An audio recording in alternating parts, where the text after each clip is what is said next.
I'm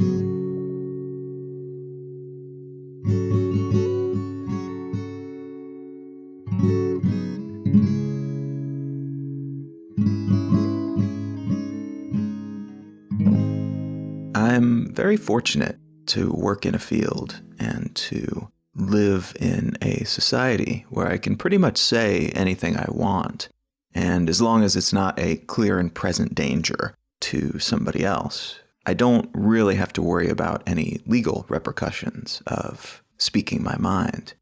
I did not feel the same way when I traveled to Turkey recently. And in fact, I found myself for the first time ever consciously holding back some things that I wished to share with my audience. There weren't any specific essays that I wanted to write that I didn't write, or podcast topics that I wanted to cover that I did not cover, but rather there were news items that I wanted to share on my Twitter feed, for instance, that I decided to hold in reserve until I had left Istanbul. And this was, it could be argued, perhaps, an overreaction. But what's been happening in Turkey under President Erdogan is a fairly substantial crackdown on journalists and educators and other so-called intellectuals. And this crackdown has only gotten worse as 2016 has progressed. I was in the area earlier in 2016, but in July, there was a failed coup attempt to overthrow the government. And that coup became an excuse by the government to pull the trigger on even more intense and radical crackdowns on any opposition or potential opposition, anyone that the government and perhaps Erdogan himself saw as a threat in the present or in a potential theoretical future. Just recently, Erdogan jailed another 120 journalists in a very high-profile roundup of innocent people who just happened to be critical of something that the president has done. And already this year, there have been several thousand jailed under the same terms. These are not people who have done anything to create a clear and present dangerous situation. These are not people who have done anything other than report on something or teach something that was not clearly slanted toward the government, something that was not clearly propaganda. People who were recording fact or presenting opinions that differed from the administration's opinions. Remarkably, Turkey under President Erdogan has actually jailed more journalists than even China, which is a country that is notorious for stomping opposition before it can gain any semblance of a toehold, and meticulously controlling every aspect of its internal press, even to the point of blocking out foreign websites and apps from their firewalled internet. They have so completely blocked out anything that goes against the party line that they have become a regime that is in some ways defined by their ability to control the press. And yet, Erdogan has jailed more journalists than China has. And this is something that runs parallel with his overall efforts to not just staunch a free press, but also to staunch free speech. Over 3,000 people since he took office have been charged with insulting the president. And among them, famously, was a former Miss Turkey who was sentenced to 14 months in jail for writing a brief satirical poem about the president and posting it on Instagram. The government suspended her sentence when she promised to never again make disparaging remarks about President Erdogan. The implication there being that they clearly don't want to make too public a scene about it. It would have been a very bad PR nightmare to put Miss Turkey in jail for over a year. But they also wanted to make it very clear that no matter who you are, we will get to you if you do anything or say anything that is critical of this administration and of our strongman leader in particular. This is an approach to governance and of conversation control, I guess you could call it, that's very similar to the so-called lèse majesté laws in Thailand, which essentially say that it is illegal to defame, insult, or threaten the royal family, and particularly the king. Anyone who does any of these things, who says anything rude about or insults or threatens the royal family, will get 3 to 15 years in prison for each count of insult or threat. And terrifyingly, there are no set definitions for what any of these terms actually mean. And as such, the government is free to use them however they see fit against essentially anyone they see fit to use them against. Now, these lèse majesté laws were initially implemented in 1908 and were later, over the years, over the course of several different cases, reinterpreted to also apply to insults against royal projects, different monuments and such. Also, the institution of monarchy itself, so to criticize the fact that there is a monarchy, falls under these dictums, and against any past royalty as well. In 2013, a man in Thailand was sentenced for, quote, preparing and attempting to commit an act of lèse majesté. So he had not done it yet, but he was still sentenced under these laws for supposedly preparing and attempting to defame or insult or threaten a royal family member or a royal project or the institution of the monarchy or some past royalty. You can see how quickly something like this might spiral out of control. And in fact, in 2015, it reached a new level of ridiculousness when another Thai man was sentenced for making a sarcastic comment about the king's dog. It becomes quite clear quite quickly that this is something that inherently stifles public discourse. Having lèse majesté style laws in place where it is impossible to legally criticize the people running the system or the consequences of that system or the system itself, it means that the only change that can occur must come from those currently running the system. And of course, those who are at the top of a certain type of system have very little reason to change that system because under anything new, they may not maintain their power. They may not maintain their prestige and control. And so these types of laws being implemented actually creates a situation in which perhaps there is more stability and predictability, and there is certainly more calm and comfort and security for the people up top. But this is stability that is accomplished by stifling anyone who might create any sort of dynamism, who might rock the boat in any direction and any way. This chill over public discourse, over the ability to speak freely with other people, with other citizens, stifles the possibility of dissent, but it also stifles the possibility of any change.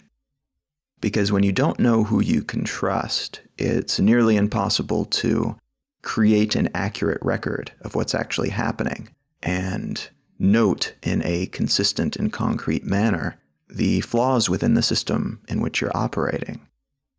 It is nearly impossible to form or foment rebellion, to overthrow those who are currently keeping you from making any changes. And it is nearly impossible to even imagine in a public way, in a way that will allow you to get feedback on your ideas, how things might change for the better. Now, I don't want this to seem like I'm just picking on Thailand and Turkey. The World Press Freedom Index, which is created and maintained by Reporters Without Borders, lists Thailand and Turkey as numbers 136 and 151, respectively, out of all of the countries in the world. So out of 180 countries that this list keeps tabs on, And it lists them in order of number 1 being the most press freedom, and number 180 being the least press freedom. Thailand and Turkey are 136 and 151. So that means that despite what I've just outlined, despite these laws that do not allow you to make sarcastic comments about the king's dog, there are other countries that are far more limiting and abusive to their press, to their citizenry, that completely stifle the possibility of public discourse and of evolution of any kind, except of the sort that comes from the top down. Which is to say that there are many government structures around the world that push in that direction toward fewer rights for their people in effort to, ostensibly at least, create a more secure or secure feeling experience, either for the people or for the higher-ups. I think in most cases they might tell themselves it's both, but there are absolutely kleptocracies in the world where those in power do what they can to strip the citizenry of as much value and as many resources as possible in order to line their own pockets and secure their own futures. But on the other side of that, there are places like Singapore, which has often been called the most pleasant police state in the world, because it does have stark restrictions on what can be said and what can be done when compared with other governments, and severe punishments for those who step out of line. But notably, among other countries that have such restrictions, in Singapore they do so in the name of public order and general safety, and in a lot of ways in the creation of stability in order to cultivate opportunity. And so this is a contrast from the situation in places like Thailand and Turkey, and in China and in the former Soviet Union, because Singapore is a lot less autocratic, even though some of the on-the-ground realities in terms of things like freedom of the press are essentially the same. But freedom of the press and freedom of speech in general is just one variable, just one indicator of what is happening within a given society, and in a lot of ways what a particular society values. Because you can implement a great deal of restrictions, but that doesn't mean that these societies value restriction. It typically means that they value stability and predictability and implied security more than they value things like dynamism and variability and unpredictability and evolution. Societies with more liberated press and with more liberal free speech laws, these countries have very different priorities and as such operate quite differently. And so when looking at these different countries, when looking at these different governments and societies, it's valuable in any conversation that we have about them and when comparing and contrasting the way that they operate, it's valuable to ask what norms, what standard methods of operating, and what values are they attempting to enshrine and defend?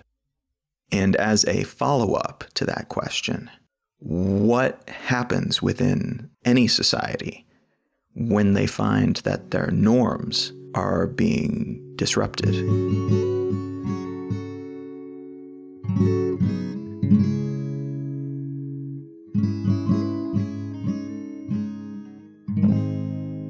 You are listening to Let's Know Things. I'm Colin Wright. This episode of Let's Know Things is brought to you by listeners like you. A huge thanks to everybody who has already contributed in some way, shape, or form. And thanks in advance if you are yourself considering contributing to the show. There are many different ways to do it. If you go to letsknowthings.com and scroll down a little bit, you will find a bunch of different easy-to-access options. This episode is also brought to you by HostGator. HostGator is my hosting company of choice, and they are offering substantial discounts to listeners of Let's Know Things. If you pop on over to hostgator.com/LKT, you will be able to see what they have on offer. And this episode is also brought to you by Audible. Go to audibletrial.com/LKT and you will receive a free month of Audible and a free audiobook of your choice. And they have a few 100,000 different audiobooks available, and I will make a book recommendation at the end of this podcast if you are having trouble figuring out a way to spend that credit. Alrighty, let's get back to the show.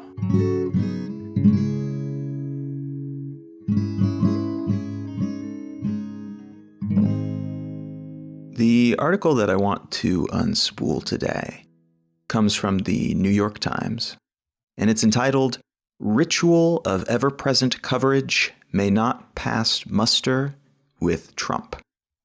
And this article focuses on one specific thing that many experts and observers are assuming is going to change under the Donald Trump presidential administration.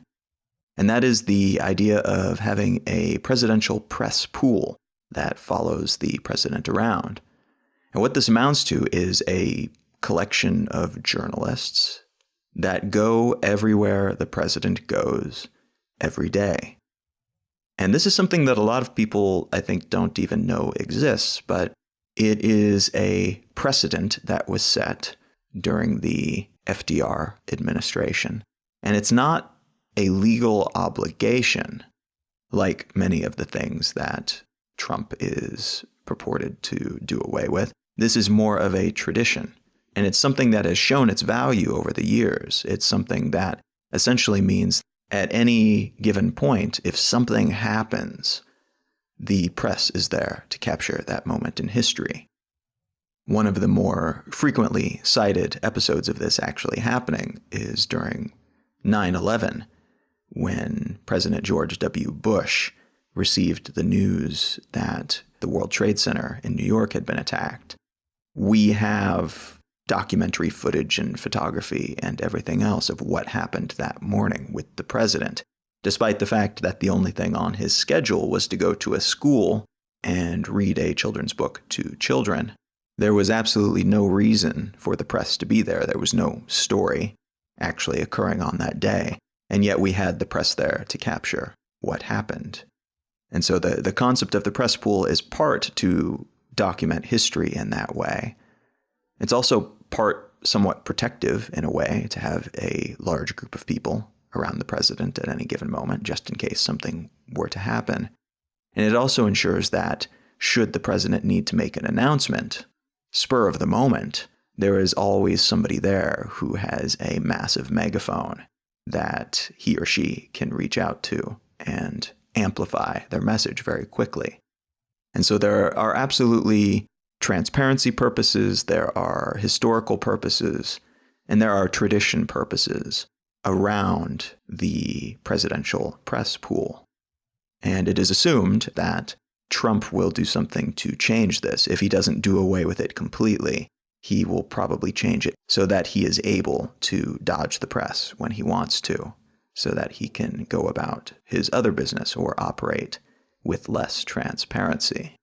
Now, since this article was published, there has been an announcement from the Trump administration that they will set up something more consistent, either a press pool or something very like it, and that this initial glitch where the press was completely left out of the first couple of weeks of what was happening within his administration was a glitch, an oversight, nothing more.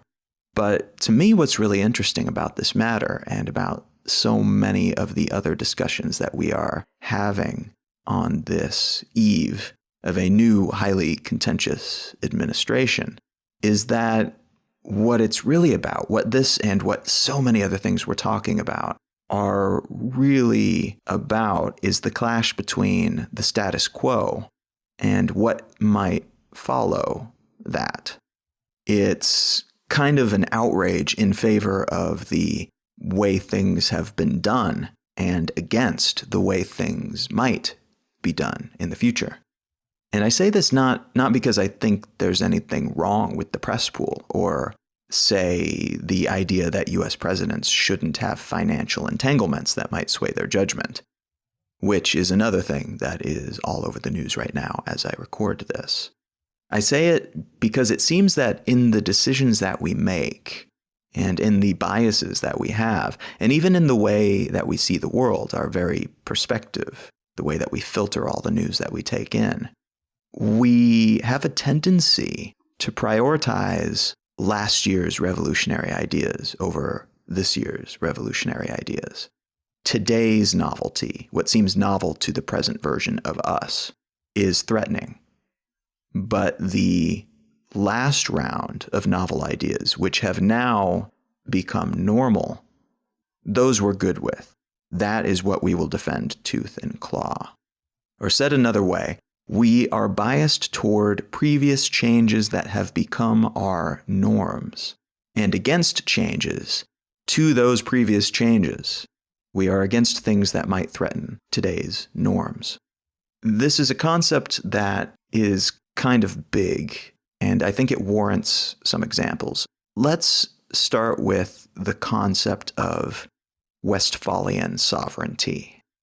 Now, before 1648, Europe was just riddled with the corpses of soldiers who had died in the near-constant skirmishes and wars between the major nations in the area at the time of Spain, France, Sweden, the Dutch Republic, and the Holy Roman Empire. And after a particularly grueling series of campaigns that were later designated the 30 Years' War, the representatives from these nations came together to try to end this conflict. This one and the 80 Years' War that had been ongoing during this time for the previous 80 years between the Spanish and the Dutch.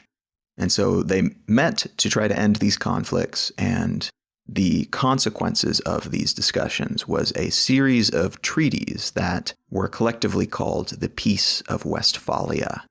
And as a result of these treaties of the Peace of Westphalia, they also agreed to respect each other's national sovereignty. And what this meant was that there was finally a formalized agreement that every country involved had the right to self-determination. That is, to govern and exist however they like without having to worry about outside interference from other governments as a result. This is a concept that seems very simple, so simple that it might not even seem revolutionary today, so obvious by today's standards that it's unbelievable, actually, that it didn't exist in any formal way before this point. But at the time, this was not an obvious path to take. This was the moment, this was the series of treaties, the Peace of Westphalia, that ended the generations-old religious wars that had defined life in Europe for so long. And so basically, formally saying to each other, "You do you, boo," was a concept that was radical. It was unprecedented on this scale. To allow those heathens across the border to live in a way that makes sense to them, and to govern in a way that makes sense to them, and to not adopt your religion because you are clearly right, and your way of governing because your king and leader is clearly superior, and to not kill them if they do not give in to all of your standards and priorities and ways of viewing the world. It was a wild idea. And it wasn't without its detractors. The Pope was not pleased about this, because the Protestants and the Calvinists, which were other types of Christians, they were given equal rights before the law, equal to Catholics, as a result of this agreement. But despite the naysayers who wanted to keep things the way that they were and maintain the kill everyone who isn't us status quo, it still came into common practice and became the standard throughout Europe. It did not end all war in the area, but it did lead to increased time periods, increased eras of peace, and it established a balance of power that discouraged the killing of each other in all but the most dramatic of circumstances. And because it happened when it did, because this respect for other nations' sovereignty came into place right before the age of discovery, when these European nations set out into the world and started colonizing and mapping out how things were elsewhere. This became the dominant mode of operation and of dealing with each other, of other nations that they considered to be their equals at least. Clearly it wasn't the case for those outside of the European sphere. But for those they perceived to be their equals at least, it became the dominant mode of dealing with each other in the newly developed, burgeoning, interconnected international world that they were establishing. Now, the Peace of Westphalia wasn't perfect, of course. It did formally recognize Switzerland as a country, which is nice. It also deigned that royalty could choose any religion that they wanted for their country, but only so long as they chose from Catholicism, Lutheranism, or Calvinism. It was a quantum leap forward for the time, but it does still seem somewhat medieval by modern standards. But again, to the people from that time period, it was radical. It was something that a lot of people thought could not possibly work, or if it did, it might cost them everything. They worried that they might no longer be who they were or who they saw themselves to be, because they would be losing themselves as a consequence of this change, of not being able to spread their ideas to those heathens across the border. Everything would suddenly be shifted around, and they, as a continent-wide population, would change and would emerge as something different than before, and maybe something not as good as they were previously. The establishment of Westphalian sovereignty then was kind of a parallax moment. And a parallax is a change in the apparent position of an object due to the observer moving and therefore viewing it from a different angle or distance. If I hold my phone out at arm's length and then move my head an inch to the left, the phone will seem to have moved a little bit. The background behind it will shift in a noticeable way. Not dramatic, but noticeable. If I hold the phone just a few inches from my nose, on the other hand, a 1-inch shift of my head will have a much greater impact. The phone will seem to have moved a great distance. The background will have changed a great deal because it's closer to my point of view. If I set the phone up on a bookshelf across the room and move my head an inch, though, the phone won't really seem to have moved at all. It's far away, and therefore my perception of it has changed, despite the fact that I am shifting the same distance. Our perception of change, then, is partially predicated on how close we are to the thing that is changing. And so when it comes to history, this is very often the case. It is hard for us to imagine just how radical an idea, respecting the boundaries and beliefs of others and their sovereign right to govern however they like, might have been at the time. Because we are now so far away from a time period when that was not commonly the case. Being further away from that thing, looking at it, it seems as if nothing has changed. It doesn't seem important. But for them, this was a change. This was something they were looking at that took place right up close to their nose. And consequently, it was something that a lot of people feared would bring disaster to their way of life. So here's something to think about. The idea of sovereign nations, of each country and each government having the right to rule however they like, to worship however they like, to operate their economy however they like. This is an idea that is now so common that we don't even really question its veracity. It's something that we take for granted. But should that be the case? Does this system still make sense? Did it ever make sense? Are there other methods of operating that might better serve us in the modern world? I am not arguing for holy wars or anything like that here, but consider other options, alternatives to the way that we have things set up.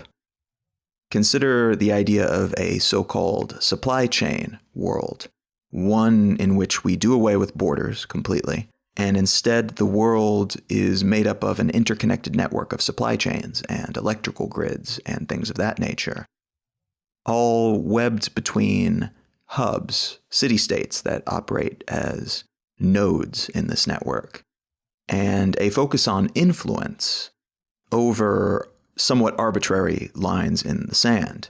And so these different nodes could have auras of space that they influence because they create sufficient culture and goods and such to provide for the people over a certain distance. But to simply draw lines in the sand and say, you better not step across this line because everything on this side is mine, would disappear. We would open all borders and allow trade and culture, essentially, to do the talking, instead of claiming a space that we are not necessarily using or able to make use of effectively. Rather than making it more difficult to exchange resources and ideas under such a system, we would make it easier than ever before in history and let a given region's sphere of influence expand or contract based on what they are providing to those who take up their modus operandi, be it a governing system or a religion or their pop idols or whatever it happens to be. This idea and versions of it are actually being tossed around by some very smart people. And yeah, there are many flaws baked into the system, some that are already obvious, I think, and some that will no doubt, or would no doubt only become obvious if we implemented it. And yes, it would be an incredibly difficult change to make on an international scale. Can you imagine trying to convince all the governments of the world to drop all their borders simultaneously? But my thinking is that that actually would not be the most difficult hurdle, trying to convince all those governments to drop all those borders. But instead, the most difficult hurdle to overcome would be getting people, civilians, to take the idea seriously enough to even consider it in the first place. Because although we like to believe, most of us anyway, that we act 100% rationally all the time, and because we are so good at justifying our thought processes after the fact when we come to a conclusion, it is easy to ignore the fact that most of us, most of the time, have a resting bias toward the status quo. And the more fundamental that status quo seems, the longer ago it took effect, or the better it's been sold to us by those who benefit from having it there. And the more things we have built atop it, the more difficult it is to question it, the more difficult it is to see it as something that we could conceivably change, as something that is malleable and destroyable and replaceable, rather than some kind of law of nature, the way things obviously have to be. Nations do not automatically work the way that they work today. The way that we have set up sovereignty and negotiation and alliances and trade and immigration, all of these things are inventions, and not even from a particularly long time ago. For a long time, this is not how the world worked. And it doesn't have to be how the world works forever. But we have known this way of working for so long, and so many of the modern systems that we take for granted are built atop this one idea of national sovereignty, that questioning it, that even conceiving of what it would be like without it, can feel like questioning the idea of using currency as a valid replacement for generalized value during a transaction, or the idea that we need to have people, some kind of governing system, to run things. There are absolutely other ways to manage value and transactions within a society, and there are other ways to set up a society that doesn't even require transactions. There are other ways to run governments and ways to operate without a government, or at least not a government of the kind that we would recognize as such. Anything outside of the current framework can seem so unlikely as to warrant our disdain or us ignoring it completely, rather than taking it seriously and seriously considering what that might look like, whether it would be better or worse. This is not because the way we do things are inherently the best or the only ways, but because the changes that we made at some point have now become our status quo, and we have a latent bias toward the status quo. So how does that happen? How does something evolve? How does it change from a wild and crazy idea that probably won't work, like Westphalian sovereignty, into something that is the obvious and perhaps only choice, because it's all we've ever known, because it's something that is so clearly superior to any other option, if indeed there are other options?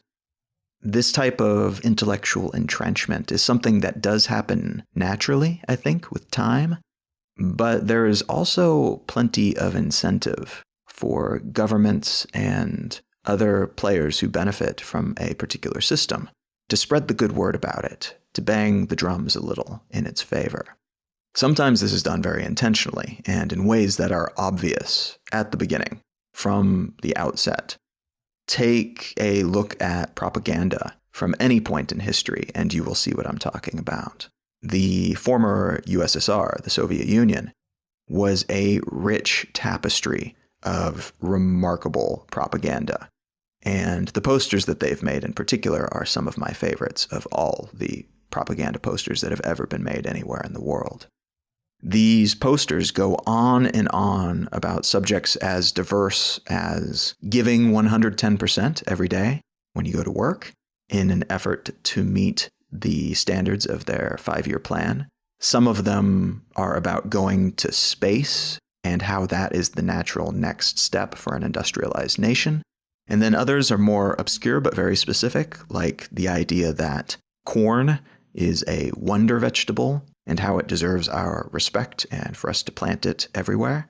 These are just some of the more interesting and obvious and visual examples, and therefore easy to parse for people who do not speak the local language and who would recognize some of the variables that exist in the world and therefore understand what they're trying to say when they were created. But I'm guessing there's never been a nation in the world ever throughout history that has not made use of propaganda of some kind to promote their national ideals or what they see to be their national ideals. The United States has done this throughout history and still does it today to promote ideas like liberty and freedom and equality, while ancient Rome published frantically about taming the wilds and bringing civilization to the world. You can actually look to a nation's children's cartoons to see fairly accurately and simplistically what they value. The morality lessons that will almost always be baked in to these cartoons very clearly paint a picture of what they want their children to grow up valuing. Look to a nation's military posters and commercials to see how they promote the work that they do, and you'll learn even more about what they value and about how they promote those ideas to a different age demographic. Look at their fiction, and you will see what themes and archetypes can be found across their stories, and that will say something about their culture and what they value, what they see as a hero, what they see as a villain as well. All of these things and many, many others aggregate into a fairly detailed portrayal of what a collection of people value and what their desired status quo is, at least right now, for their nation, whether that is in truth or simply in perception. This amplification and reinforcement of the status quo goes way beyond government systems, though. Every time a new technology rolls out, if it's not a carbon copy of a previous technology with a higher resolution or faster charging time or a slimmer model, we tend to have trouble adapting. The longer a particular technology has been with us, and the more fundamental it's become to other technologies, to other systems, to other infrastructure, the more difficult it is for us to give it up. Fossil fuels, for instance, have only been the fuel du jour for a little over 150 years. That's 3 or 4 generations. It was 1859 when the first early combustion engine and first modern oil well came into being. And this kicked off the oil boom that then went on to define the late 19th century and entire 20th century. Humans have been using oil, both animal and fossil fuel style oil, for something like 4,000 years, but it was never really a big thing until the mid-19th century. And yet that is what it became. And that's what it remains today in most places around the world in 2016.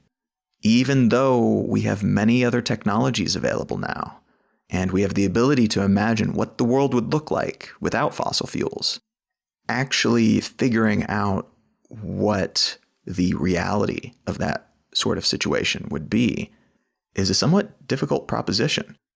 And this is not because we don't have sufficient early technologies that are not predicated on fossil fuels. And it's not because we don't have sufficient science fiction and other imaginings of what that world might look like. But even those early models of new technologies and infrastructure, and even those wild imaginings of what the world, what human society could look like without fossil fuels, are somewhat limited in scope. They typically are mere extensions, iterations of what the here and now actually looks like. The cars in many of these fictions are different and evolved and futuristic because they are flying, but they are still cars. Cars are a technology that evolved the way they did and look the way they look and operate the way they operate and move on certain structures the way that they do because they are the product of the internal combustion engine. What might we actually use as transportation if we were not tied and tethered to that engine and to the economic systems and infrastructure that keep it going? How might we travel if we didn't use roads, or if we didn't take for granted that we would all have access to private transport, if we didn't have gas stations and asphalt, if we didn't operate within an economy that itself was powered by fossil fuels? It's a truly tricky thought experiment, not because we lack imagination, but because even our imaginations tend to start with what we know today, here in reality, and then extrapolate from there, when what we really need to do is to think about a society and a web of infrastructure that is completely separate from that is based on unknown materials and unknown fuels, and consequently unknown ways of operating, unknown standards and traditions and cultural values. It says something that a lot of our most dramatic reimaginings of what the world might look like, of what the universe might look like when we get our hands on advanced technologies, would essentially be the same as it is today, with the same family dynamics and relationships, the same economics, except we're flying through space and we're using lasers instead of bullets. But a true reimagining, something that would actually take into account a completely radically reimagined system based on completely different elements and fundamental systems, would probably be wildly different from that. It would not be today with spaceships and lasers. It would be something that would be nearly unrecognizable, in the same way that the way our governments and technologies and relationships operate today would be largely unrecognizable to somebody who was operating in a pre-Westphalian sovereignty era. But imagining this is one thing, and making it actually happen is another thing. And as I mentioned already, it's an incredibly tall order because we are predisposed to base even our predictions and our imaginings on the way things are today. And so it's difficult to imagine this in the first place, and it's even more difficult then, coming from this era, coming from this set of standards and priorities and everything else, to look at these potential new worlds and the way things might be, and to imagine above and beyond what it would actually look like, and to say, well, would that change even be a good thing? Is it even possible to have value judgments about a world, about a civilization that operates in a completely different way, and as such has completely different sets of standards and values, a completely different idea of right and wrong? In a pre-Westphalian world, the correct moral thing to do was to conquer anybody who was different from you so that you could force them to adopt your king and your religion and your societal norms. In a post-Westphalian world, that is not the case. So what might the world look like after our next big parallax shift? And how can we possibly imagine what would be good and bad under those new standards? How can we judge knowing that somebody from those pre-sovereignty years would look at us and consider the way that we live, respecting each other's territory and right to live however they like and to govern however they like? They would think us monsters by their standards. Could we ever accurately judge a future society, knowing that our judgment will be predicated on standards that exist today and not standards according to the time period in which they live?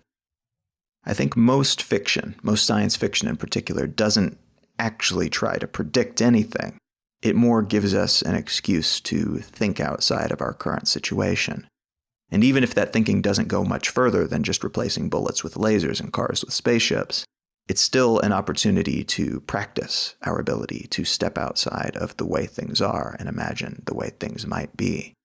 Even little shifts in that direction is a good mental workout that allows us to be a little bit more malleable and allows us in a way to set aside our reflexive judgments of changes, to imagine through the eyes of someone else, through the eyes of different characters, what we might prize and what we might prioritize and what might be good and bad under very different circumstances, and how we might be able to have value judgments using values that are not our own. So they're not always great prediction tools, but they might be great workouts in this regard. Something that's always been interesting to me is that research has shown children to be some of the most authoritarian little dictators when it comes to enforcing norms on each other, but also on adults, on their parents even. We are born with a greater or lesser degree of norm adherence. It's something that is baked in, and we all fall on different places on that spectrum. And it's a safe bet that the experiences that we have throughout our lives move us around on that spectrum a fair bit as well. That isn't something that changes super radically as we age. We express it in different ways, but we really do, in many different ways, tend to enforce norms on each other. Sometimes tooth and claw, and sometimes substantially more subtly, but we do it throughout our entire lives. Look around at the different establishments and systems and organizations in your life, and you'll probably realize that although many of them exist to keep the trains running on time, to keep something moving smoothly or as smoothly as possible, most or all of them also exist to help maintain norms, to help enforce the status quo.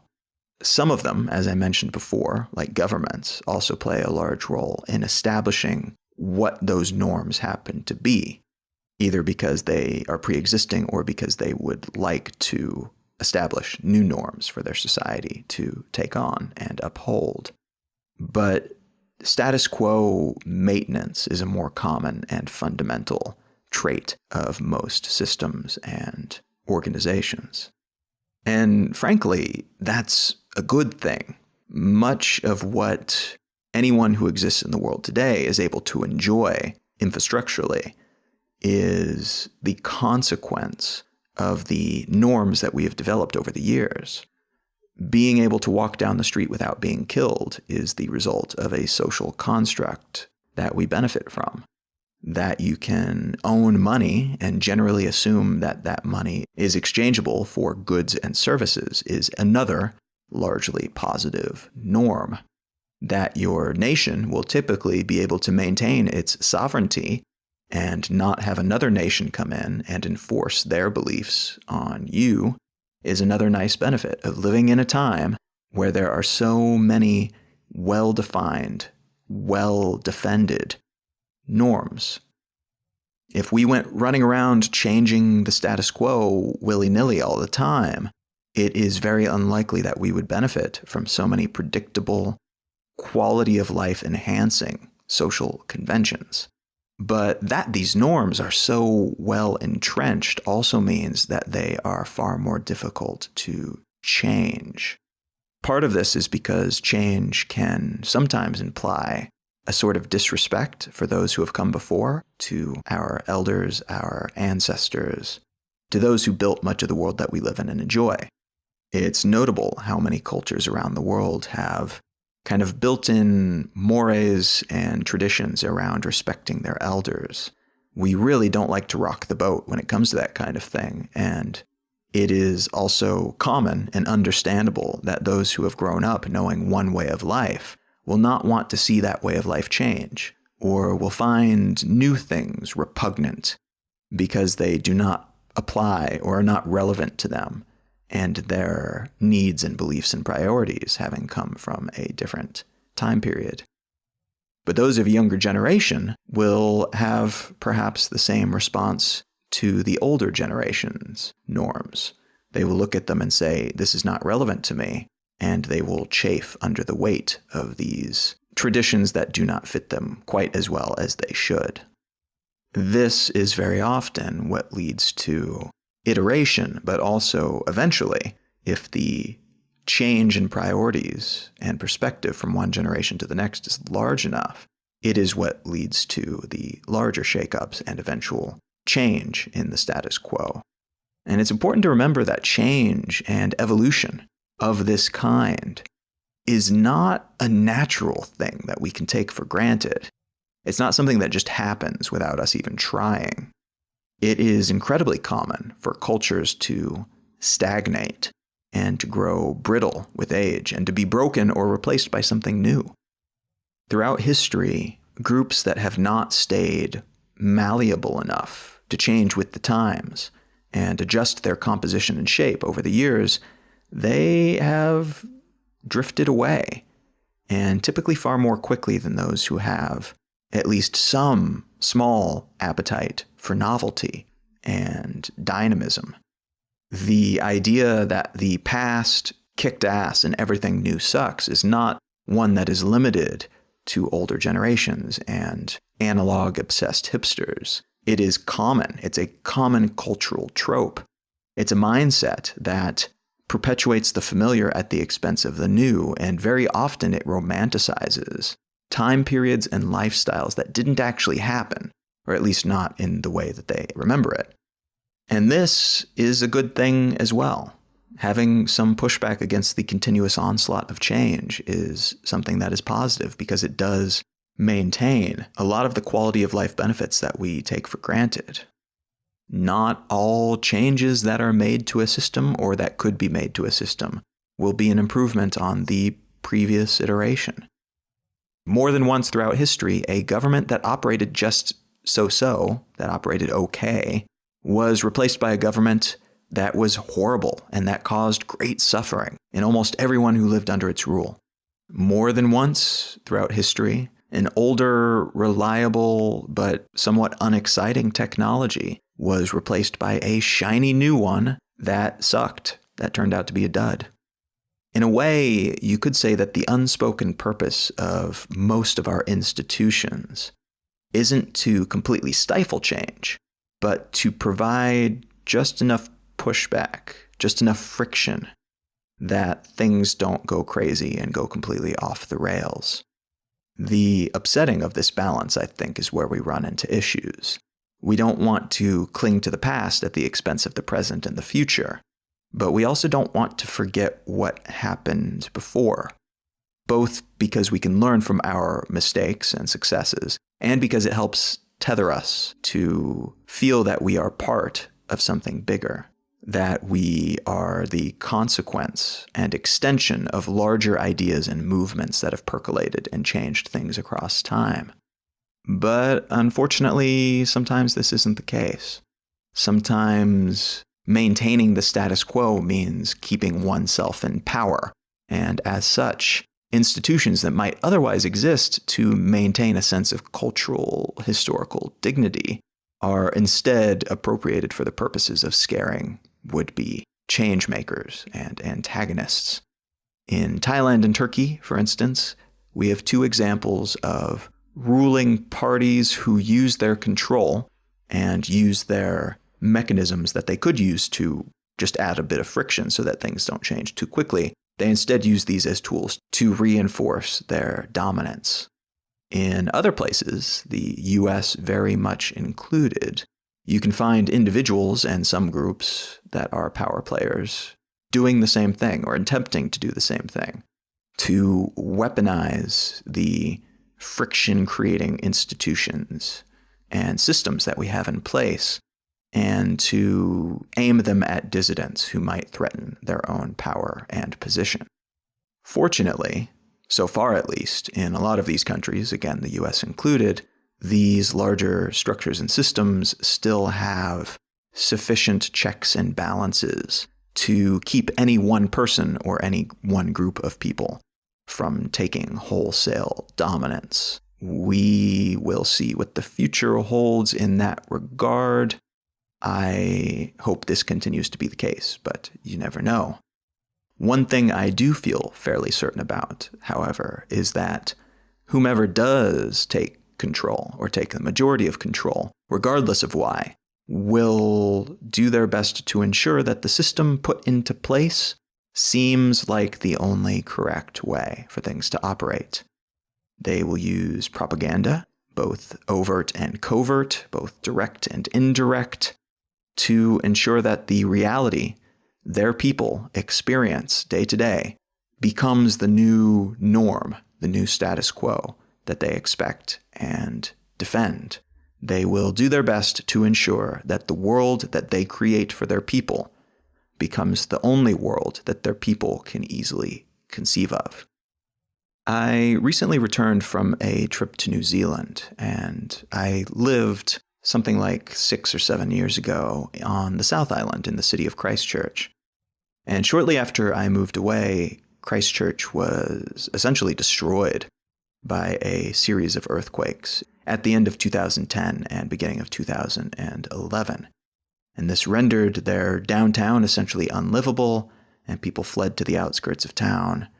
And they've been spending the last 5 or 6 years rebuilding and trying to ensure that the new structures are capable of surviving future cataclysmic earthquakes. Also ensuring that they rebuild things in such a way that they can be happy with the infrastructure and the systems and the economy that they're building and the culture that evolves around it. It's interesting to look at what's happening in Christchurch because it gives us a real-world example of what happens when a culture's status quo, the literal structures of their society, but also the systems and habits that they used to operate in accordance with. What happens when they're wiped out, when they're washed away, when they collapse?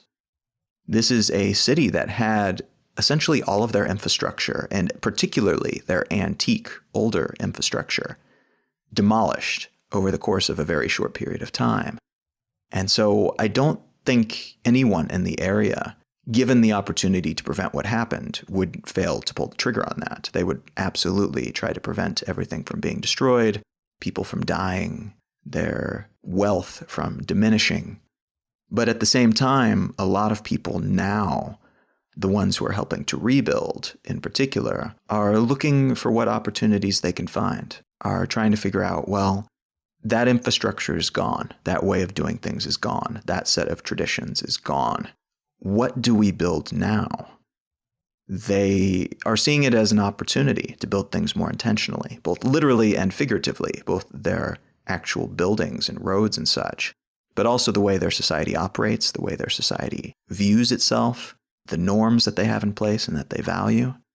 I think most people in situations like that, whether it's having gone through an earthquake or having gone through a particularly difficult and uncomfortable presidential election, or whether it's a coup or a coup attempt that has happened in their country, I think most people, given the option, would not choose to experience a disaster and a wholesale destruction of their status quo.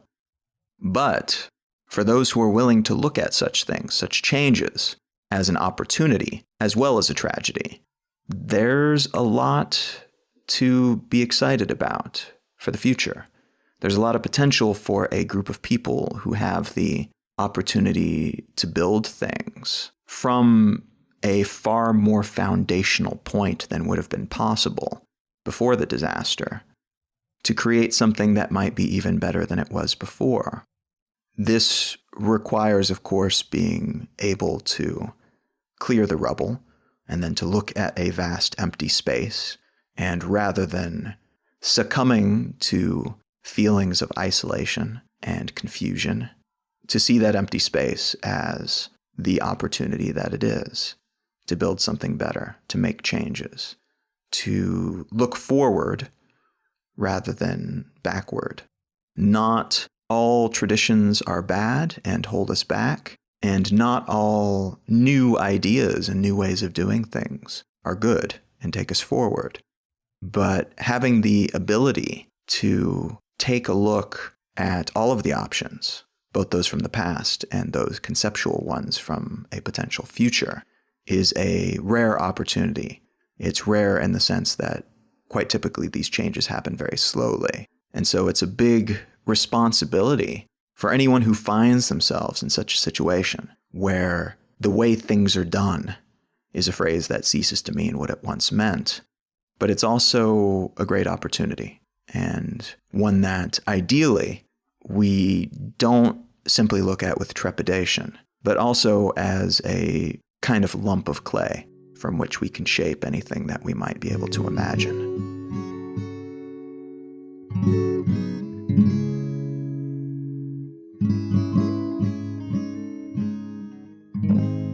This episode of Let's Know Things was brought to you by its wonderful listeners. It's your support that helps me keep this thing going, and I very much appreciate it. Whether that means giving $1 or $3 or $5 or $10 or setting up some kind of monthly payment, whether it means leaving a review on iTunes or sharing the podcast with a friend or with your social network of choice. I very much appreciate everybody who has already done so, and if you are thinking of doing so in the future, head on over to letsknowthings.com. There is a list of different options there. You can also support the podcast by checking out our sponsors. Sponsors for today's episode include HostGator. HostGator is my hosting company of choice. They have amazing customer service. They are super duper easy to use. They're also very reasonably priced all the time, but if you are a listener of Let's Know Things, they will make their prices even more reasonable. Head on over to hostgator.com/LKT if you are looking to build a blog or a portfolio site or a website for your business. They have got something that will work for you. It will be ridiculously cheap, and it will be super easy to use as well. hostgator.com/LKT. And this episode was also brought to you by Audible. I read a whole lot of books. Listening to audiobooks has become an ever increasingly enjoyable part of my day. I turn one on every time I am chilling out, looking to relax in between work that I'm doing, or when I'm on a road trip, or when I'm taking a walk. I particularly enjoy listening to nonfiction books using Audible. If you go to audibletrial.com/LKT, you will get a free month of Audible, so you can try that out. But you'll also get a free audiobook of your choice. And if you do not already have something in mind to spend that credit on, might I recommend the book Connectography by Parag Khanna. Connectography is a book that stimulated part of the thought process behind aspects of this episode, actually. It is all about how the world today and the way that we view power today, power in terms of influence, but also militarily and everything else, it's more accurate to look at the world as a web of infrastructure and trade routes and things of that nature than as a series of sovereign states that are divided by borders. And in fact, much of what happens in the world militarily and in terms of trade and in terms of alliances and things like that make a whole lot more sense when viewed through the lens of these trade routes and this interconnected mesh of resource distribution. There are some excellent sections that talk about the coming conflicts, but also opportunities in the Arctic. And so it's a book that will challenge a lot of assumptions. If you're anything like me, at least, it's something that will make you frequently uncomfortable. But if you allow yourself to think about what's being said, and then take a look at some of the things that are happening in the world today and that are predicted to happen in the coming years, it actually is a very valuable perspective from which to view things and from which to make predictions. So again, that is Connectography by Parag Khanna. You can snag this book at your local library, your local indie bookstore. You can get it on your Kindle or your Kobo. But you can also sign up for a free month of Audible and get your free audiobook credit by going to audibletrial.com/LKT. And if you use that credit on this book, it will be 100% free and yours to keep, whether or not you end up sticking with Audible past that free month. So it's worth checking out, also a great way to support the podcast. You can find the show notes for this episode and for every episode at letsknowthings.com. You can find the show on Instagram and Facebook and Twitter at Let's Know Things. You can find me, personally, Colin Wright, the host, at Colin is my name, pretty much everywhere on the internet. And you can find out more about me and check out the books that I have written at colin.io. My blog is Exile Lifestyle, which you can find at exilelifestyle.com. And I have a YouTube show called Consider This, which you might enjoy if you are enjoying this podcast. Thank you so very much for listening. I am Colin Wright, and I will talk to you again next week.